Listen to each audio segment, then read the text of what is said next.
KN 9 news और आपके साथ मैं हूं फिजा काज़मी और स्वागत है आपका हमारे इस खास कार्यक्रम में। बुलेटिन की शुरुआत में सबसे पहले बात करेंगे किसान आंदोलन पर आए सुप्रीम कोर्ट के फैसले की। बुलेटिन में बात कर्नाटक में मचे सियासी घमासान की और जानेंगे कि आखिर कौन होंगे बिहार में नीतीश कैबिनेट का हिस्सा। साथ ही बात करेंगे राजस्थान में कैबिनेट विस्तार को लेकर गहलोत सरकार की और बुलेटिन के आखिर में बात बीजेपी पर आए सचिन पायलट के गंभीर आरोपों की। लेकिन तमाम बड़ी खबरों से पहले एक नजर सुर्खियों पर। किसान आंदोलन पर किसान नेताओं का बड़ा बयान। एनआईए के निशाने पर प्रदर्शनकारी, सरकार बोली बेगुनाह लोगों की लिस्ट दे। ममता बनर्जी को एक और बड़ा झटका, टीएमसी एमएलए अर्दिम भट्टाचार्य बीजेपी में हो सकते हैं शामिल। गृह मंत्री अमित शाह 30 और 31 जनवरी को करेंगे बंगाल का दौरा। यूपी के लिए पीएम मोदी ने जारी की पीएम आवास योजना की पहली किस्त, 6 लाख लोगों का बनेगा घर। मुस्लिम संगठनों की ओर से 22 जनवरी को बुलाया गया बेंगलुरु बंद कैंसिल।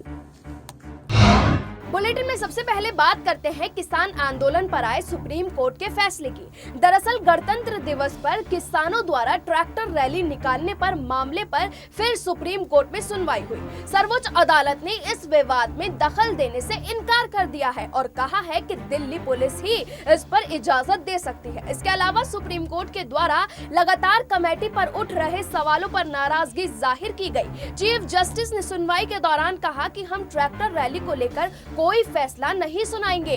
कोर्ट किसी रैली को रोके ये बिल्कुल ठीक नहीं है। ऐसे में दिल्ली पुलिस को ही इस पर फैसला लेना चाहिए। यानी अब ट्रैक्टर रैली पर फैसला लेने की गेंद दिल्ली पुलिस के पाले में पहुंच गई है। आज हुई सुनवाई के दौरान चीफ जस्टिस एसए बोबड़े ने अदालत में वकीलों को सलाह दी कि वो किसानों से अपील करें कि ट्रैक्टर रैली को शांति के साथ निकाला जाए। सुप्रीम कोर्ट ने आखिर में सॉलिसिटर जनरल से याचिका वापस लेने को कहा और दिल्ली पुलिस को ही अंतिम फैसला लेने का निर्देश दिया। ट्रैक्टर रैली को लेकर ही किसान नेता राकेश टिकैत ने कहा कि हम दिल्ली में ट्रैक्टर रैली निकाल कर रहेंगे, हमें कौन रोकेगा। दिल्ली भी किसानों की है और गणतंत्र दिवस भी किसानों का है। राकेश टिकैत ने कहा कि पुलिस हमें क्यों रोकेगी, हम ट्रैक्टरों पर आ रहे हैं और किसी को नुकसान नहीं पहुंचाएंगे। किसान नेता राकेश टिकैत ने कहा कि सरकार किसानों के साथ सिर्फ बात कर रही है, कोई निर्णय नहीं ले रही है। कई किसानों को एनआईए द्वारा नोटिस भी भेजा गया है। अगर ऐसा होता रहा तो सभी किसान एनआईए दफ्तर के बाहर भी धरना देंगे। वही खबर में आगे बढ़ते हैं और बात करते हैं कर्नाटक में मचे सियासी घमासान की। कैबिनेट विस्तार करने के बाद कर्नाटक के सीएम बीएस येदियुरप्पा को अपने ही विधायकों की नाराजगी का सामना करना पड़ रहा है। अब बीजेपी के ही 15 विधायक अपनी ही सरकार के खिलाफ बागी होते जा रहे हैं। ये विधायक दूसरे से संपर्क में हैं और येदियुरप्पा की शिकायत करने दिल्ली आला कमान के पास आने की योजना बना रहे हैं। बीएस येदियुरप्पा ने 13 जनवरी को अपने मंत्रिमंडल का विस्तार किया और 7 नए चेहरों को जगह दी। बीजेपी विधायकों का कहना है कि मंत्रिमंडल में वैसे लोगों को जगह दी गई है जो पहले से ही सत्ता का सुख भोगते आए हैं और इन्हें मंत्री बनाने के लिए तय किया गया पैमाना गलत है। बगावत के तेवर अपना रखे इन विधायकों का मानना है कि सरकार वरिष्ठ मंत्रियों और एमएलसी को पद से बाहर करे और युवा टीम के लिए जगह बनाए जो अगले 2 दशकों तक पार्टी की रणनीति तैयार कर सके। बीजेपी विधायक शिवानंद गौड़ा नायक ने कहा कि जो मंत्री सरकार में 20 महीने तक रह चुके हैं उन्हें हटाकर युवा चेहरों को जगह दी जानी चाहिए। वरिष्ठ मंत्रियों को पार्टी के लिए काम करना चाहिए और 2023 के चुनाव के लिए रणनीति बनानी चाहिए। मुख्यमंत्री के राजनीतिक सचिव एमएलए रेणुकाचार्य भी सप्ताह में 2 बार दिल्ली आ चुके हैं। कैबिनेट में फेरबदल से वो भी नाराज हैं और पार्टी आलाकमान से मिलने के लिए समय मांग रहे हैं। इस बीच मंत्रिमंडल में शामिल किए गए मंत्रियों को पदों का बंटवारा कल किया जाएगा। आपको बता दें कि येदियुरप्पा पहले ही कह चुके हैं कि जिन्हें मंत्रिमंडल विस्तार से समस्या है वो जाकर आला कमान से बात करें, लेकिन सार्वजनिक रूप से कोई भी बयान ना दें। साथ ही बात करेंगे बिहार में होने वाले मंत्रिमंडल विस्तार की। मुख्यमंत्री नीतीश कुमार अपने मंत्रिमंडल का विस्तार अगले 1 से 2 दिनों में कर सकते हैं। विधानसभा की 243 सीटों के हिसाब से बिहार सरकार में कुल 36 मंत्री बन सकते हैं। सूत्रों के मुताबिक बीजेपी और जनता दल यूनाइटेड के बीच मंत्री पद बंटवारे को लेकर मामला सुलझ चुका है। हाल में बिहार सरकार में नीतीश कुमार को लेकर 14 मंत्री हैं, जिसमें से 7 बीजेपी में है, 5 जनता दल यूनाइटेड से, 1 हिंदुस्तानी हिंदुस्तानी अवाम मोर्चा से और एक विकासशील इंसान पार्टी से। खाली मंत्री पद की संख्या बिहार सरकार में इस वक्त 22 है।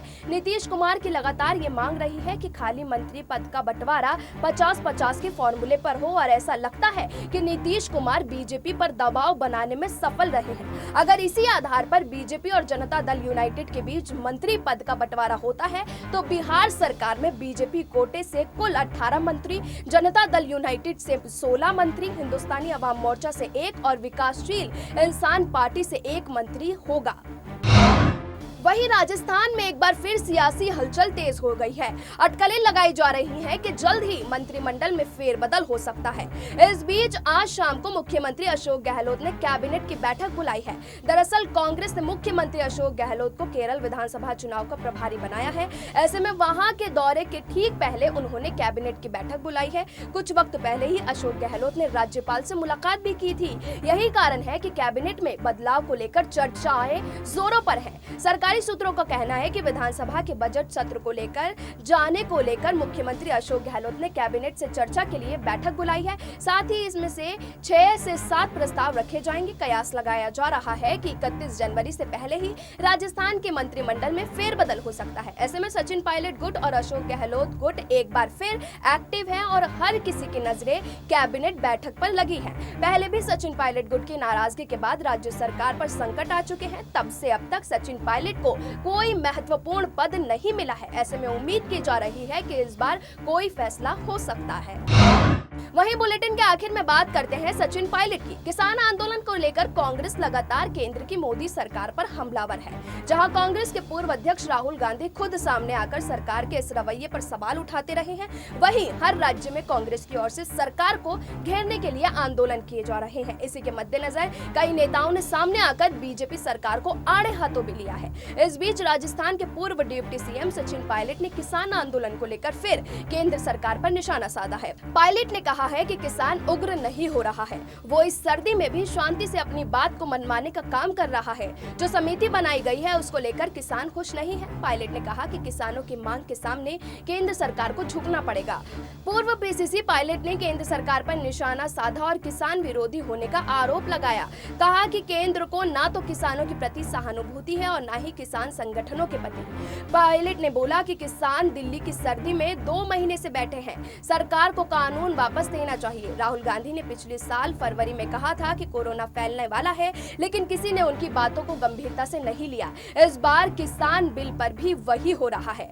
फिलहाल इस बुलेटिन में इतना ही, लेकिन देश और दुनिया की तमाम बाकी खबरों के लिए आप जुड़े रहिए SPN9 न्यूज के साथ।